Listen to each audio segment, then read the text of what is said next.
After Brexit and Donald Trump, will the Netherlands be next? The Dutch are heading to the polls on March 15th, and the election is seen as one of three key tests for the future of the European Union, with elections in France and Germany to come later this year. Anti-establishment figures are eyeing it as the next domino to fall under the wave of populism that has roiled Western politics. So what's at stake? Many Dutch are exasperated with the political and business establishment. That's boosted the popularity of politicians who want a tougher line on immigrants and weaker or no EU ties. Issues like inequality and immigration will likely influence many voters. So, who's in it? A record 28 political parties are taking part in the election, due to the fragmented nature of Dutch politics, and nearly 70% of voters are still undecided.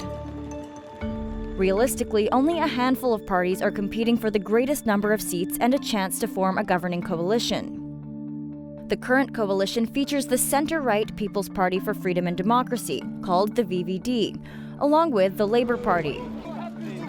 The party many people are talking about, and the one seen as the biggest threat to the EU, is the Freedom Party, led by firebrand politician Geert Wilders.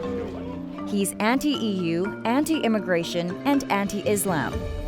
He's pushed political discourse, policy debates, and the political landscape in the Netherlands towards the right. Mr. Wilders has promised a referendum on EU membership and says he wants to reinstate the Dutch currency. So, will he win?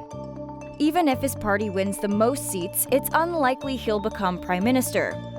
The mainstream political parties on the left and the right have said they won't form a coalition with him.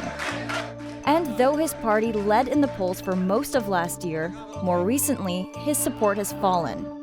The latest polls suggest the Freedom Party will come second behind the ruling VVD, led by current Prime Minister Mark Rutte, who has been in power since 2010.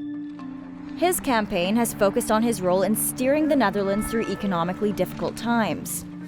Mr. Rutte is pro-Europe. He wants to keep a potential Nexit off the table. But the growing support for Mr. Wilders has pushed the Liberal Prime Minister further right. Earlier this year, Mr. Rutte wrote an open letter to the Dutch people, calling on immigrants to, quote, act normal or leave. And it's boosted his political capital. But regardless of who wins the most seats, the complicated process of forming a coalition is sure to follow. Parties have lost seats at an increasing rate over the last decade. So the government formed this year will be even more fragmented than in years past, and could potentially rely on at least 5 parties to ensure a majority in parliament.